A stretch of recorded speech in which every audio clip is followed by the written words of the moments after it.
because of my competitive nature, I've always had a go pedal.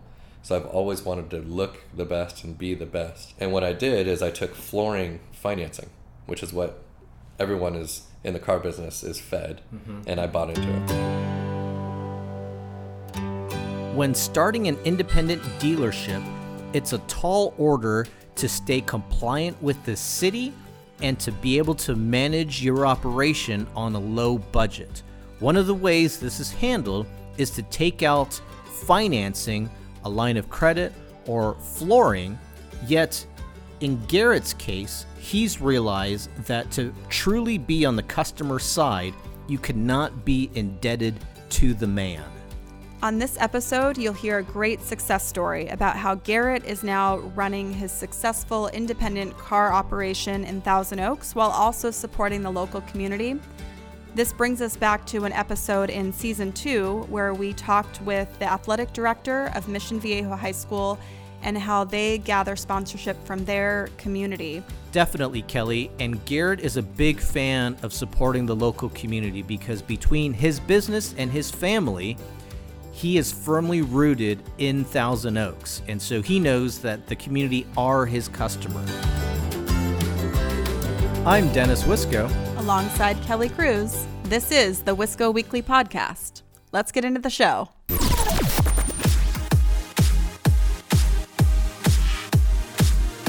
You are now tuned in to the Wisco Weekly Experience. Chicken brown cow. Listeners, welcome back to another episode of Wisco Weekly in our special podcast series, Dealer Exec Customer X, where I get the opportunity to sit down and hang out and rap out with dealer executives, and they get to share how their dealership operation aligns with the customer experience. I'm recording in Thousand Oaks, California, and listeners, please welcome to the show Mr. Owner of Regan Motors, Garrett Regan. Garrett, how are you, sir? Good, how are you? Good, thanks for being on the show here. No problem. It's quite humid out in Thousand Oaks. Best to be inside today, definitely. This is true, especially in this cold office here. By the way, I just went to, is this the main bathroom that you have right over here? Yes. So are there any interesting stories? Sorry, just a quick digression. You have a shower in there. We do. You don't find that ever. Right. Are there any interesting stories of salespeople, of customers having to cool off in there? I mean, there's some stories that I probably couldn't talk about, but the main reason why we did it is because before we started the dealer, I actually raced cars. Okay. And I would come here and I would be just absolutely sweaty, and I couldn't work like that. So I had them put in a shower so I could take a shower. That's fantastic. And be fresh and ready to work. That's fantastic, actually.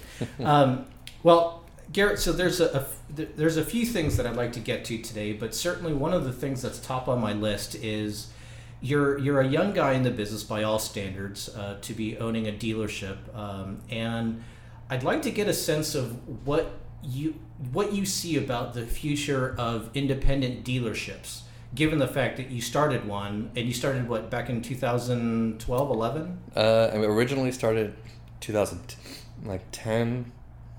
But then we didn't open the doors until like the very beginning of 11. Okay, so 2011. So yeah. 2010, 2011. Obviously, at that time now, you're in your late 20s at that exactly. time. Right. You're in your late 20s, and you're like, hey, God, you know what? I want to start up an independent dealership in Thousand Oaks. Yeah. Start. And to put on top of that, I had just gotten married.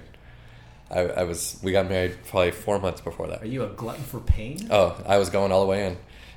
Okay, hold on. Before we get there, then actually, right. You said you race cars. Right. So is that maybe where this like adrenaline comes from of getting married and starting a business all at the same time? I think that's where just the whole car enthusiasm, I had to like exude it somehow.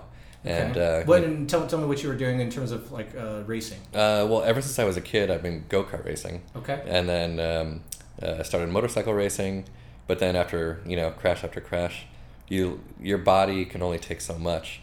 So then I started getting into cars, but then that became extremely expensive. And so I was like, no, I just can't continue to burn sponsors. Like, it's amazing how the racing world actually works. And so then, but I still had it in me. So I started, that's why I turned into a technician. I became a mechanic. Okay. Because I was like, I knew about cars, I knew how they feel, I knew how they reacted. So then wrenching on cars was my thing after that. So you're now working on cars, and then again at some point you had the brilliant idea of starting an independent store. Might I add, a not easy task. Definitely. I've looked at I'm down in Orange County. I've looked into just what it takes to start a dealership, right. and aside from getting all the the financing in place, at least I would think this is going to be pretty relevant in Southern California. I didn't realize you can only set up dealerships in limited areas. Extremely limited. Yeah. So like it's almost like you're trying to start a business, you want to be free market about it, then you realize it's like shit. You're basically you're handcuffed according to the city. Okay, so walk me through how did you decide that this was what you were gonna want to get into? Before I opened the dealership, I worked for someone that owned a dealership. Okay. So I got to know the business. But to answer your question, it was the city owns you. So if you want to open up anything anywhere, you have to go to City Hall and you have to say, I want to do this. Where can I do it? And they're going to say, well, there's 2 sectors and there's only 2 buildings that you could even think about going into.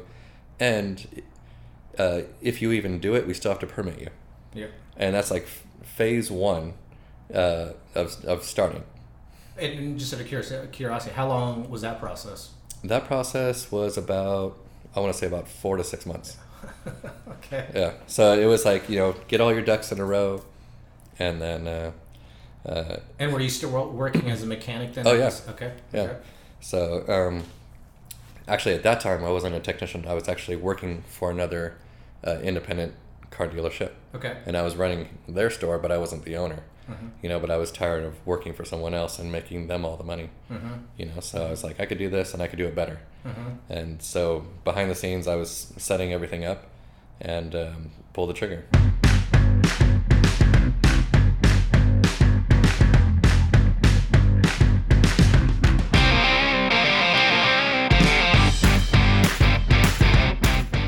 I'm certain, as the owner of a business in your local community, you probably get hit up with lots of donations, lots of requests. It's like every week, multiple. Sure. Yeah, but I don't mind. I mean, no, of course not. I grew up locally. Yeah. I played football. I played baseball. I don't mind, and I love it when my favorite thing is when the kids come in.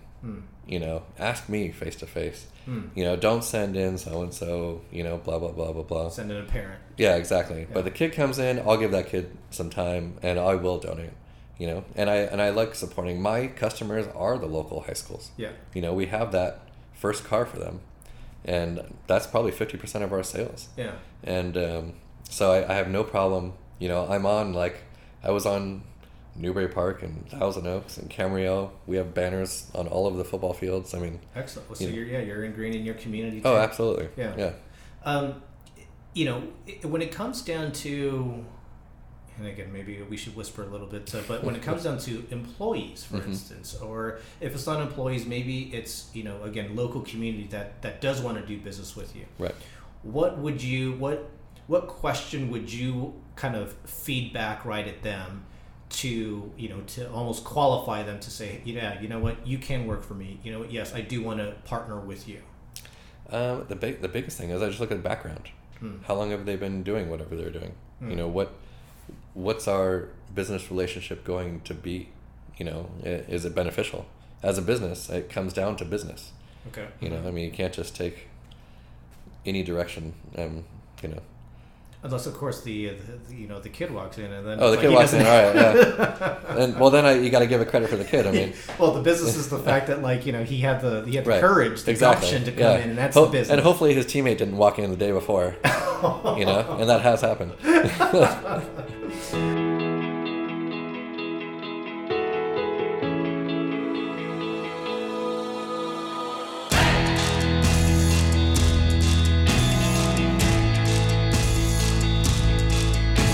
Because of my competitive nature, I've always had a go pedal.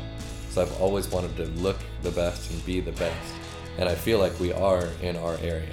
Like if anyone went around and looked at some inexpensive cars and went, wow, I should have came here first. That's what I want. And then, how we fell on our face. I mean, I would say we fell on our face when we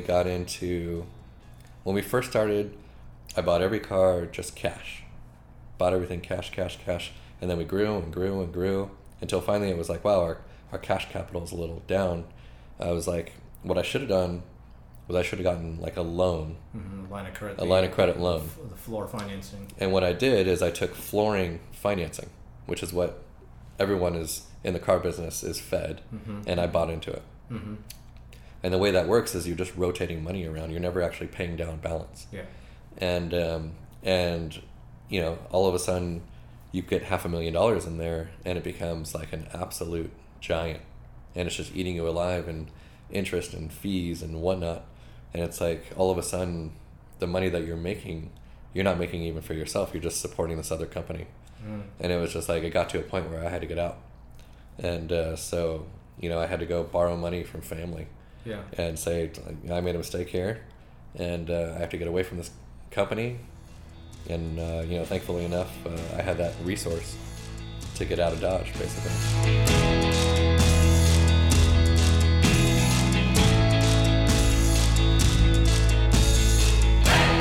If you're a customer of your store, right, how would you buy a car from you? From myself. If I was a customer? From yourself, from your store. Sure. So I walk in. I don't know. I do a lot of research myself. So when I come in, I kind of already know what I want, what I'm doing. So I'm kind of more direct. I'll be like, okay, you know, I really want to check out this car. Probably, you know, get me driving. I want to feel it, and I'm a driver, so I, you know, take it around the block. And then obviously it's always good to have, you know, a third person look at it, whether that third person is with you or, you know, at your mechanic or wherever. Always a good idea, because one pair of eyes doesn't always see everything, you know? So always get somebody there. Plus, like, you know, you need somebody to help you just, like, stay calm. You know, hold your hand during the whole thing. And after that, it's just, you know, making sure that you're getting a good deal and moving on from there. And so, you know, let's talk about, actually, that's a good point there. So obviously people, you know, you're coming to your store and you still want to get a good deal. Right. Now, at the same time, though, it's pretty apparent these days that with what the internet has done, you know, prices, it's like people can see what market prices are. So they're, you know, I call it margins have minimized. Margins have extremely minimized, right? It's just one of those things that it's like, well, you know that if you come to your own store, you know, in a car you're looking at, they can't be getting away with murder, because I can see that there's a car like this that's, you know, 20 miles away. I mean, hell, 100 miles away. Right. And yeah, those prices are right in line with each other. So, you know, you say you'd want to get a good deal. What, like? Basically, a good deal is not getting a bad deal. That's what I think. Is basically, obviously, you don't want to pay too much. And if you pay too little, you're probably wondering why. And at the same time, it's just, I would say an overall experience would be the good deal part, like wanting to come back.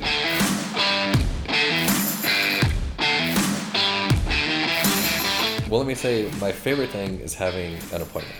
Okay. There's nothing like having an appointment, because then I know, you know, at 10:30 I can drink my coffee, and at 11 I can, you know, get on my test drive with my customer.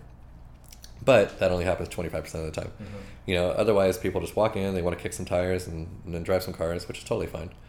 And just make sure you have your driver's license and some type of insurance, because we want to qualify you as someone that can actually buy a car. You come in with no driver's license insurance, well then, what are you doing here? I mean, the bicycle shop's down the street. And does that often happen? Yeah, it does. You know, it's like you asking for their driver's license. Oh man, the DMV just took it away, and I'm like, okay. So, and you need a car? Oh yeah, I need a car. I'm like, okay. So then, in that circumstance, we'll have a salesperson drive the car for them. Yeah. You know, and if they're paying cash for the car, you know, it's like buying milk. You know, what you do with that milk is not it's out of your hands. Exactly. Right? Yeah. And but you know, legally we have to do the right thing. So and then we have a couple of different things. You know, local people that, you know, walk in, or we have like we've seen them before and whatnot. We'll let them just go ahead and take the car. I'll be like, take it to lunch. Take it for 30 minutes, you know? If you want to do an overnight test drive, go for it. It's a used car. Get to know it. before you make a decision. And I mean, I imagine that probably comes back to, again, this concept of you being ingrained in the community, right. And also the presumption that that person is probably in the community and that you're doing the background, the quote unquote background exactly. check. Oh yeah. So that now you're extending the accommodations of like, hey, yeah, exactly. Yeah, you're part of the community, so am I. Yes, go ahead, take this car over. Exactly. We're here to work together.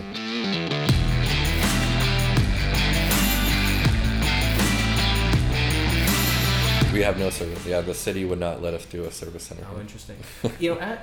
I saw that you have this building here. There's another building there. Is that part of it? It's not part of us, but that is a Big Brand Tires. Okay. But we have an extensive relationship with them, and they do. I always tell people we pay their rent because the amount of time we have a car over there, multiple cars over there almost every day. Just tires, suspension, alignment, anything, oil change, fluid change. We're always, because cars always need something. Yeah.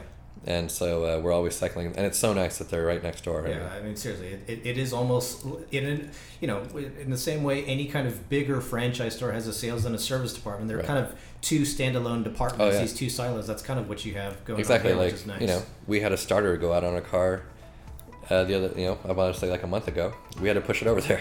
Oh, easy. Yeah, exactly. Done.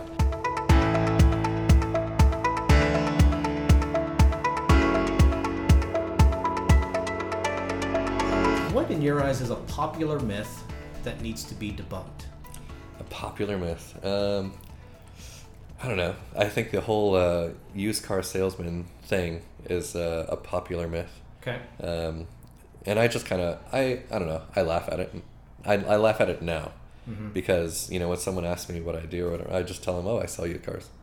I don't tell them I'm an owner of a dealership or anything, and I just like to get. You're like, if I'm gonna do this, let me do it right. Right. And Exactly. so you might as well just hit them right. Right. I just let it play. Yeah. Yeah. See what they say. And then I'm right up there with lawyer and.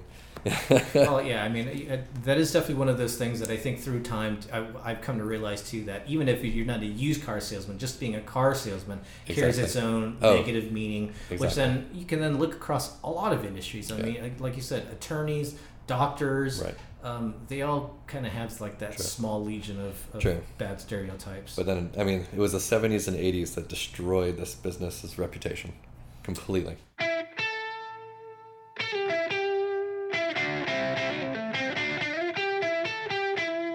So to go back to, again, Garrett at 28, right. starting a dealership, would you still do it? Yes. Yeah. Yes, I've enjoyed it. Yeah. I mean, it definitely, anything worth doing is difficult, and it has been difficult. But at the end of the day, my family's happy, I'm happy where I am, and I enjoy coming to work.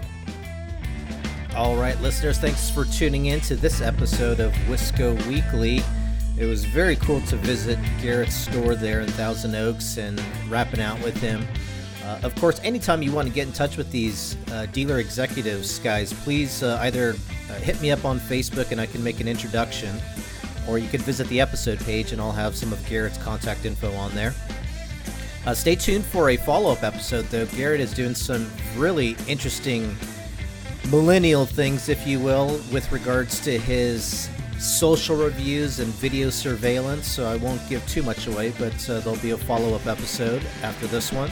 And listeners, please do visit our Facebook page or a podcast app and either hit the subscribe button or definitely rate and review the Wisco Weekly podcast.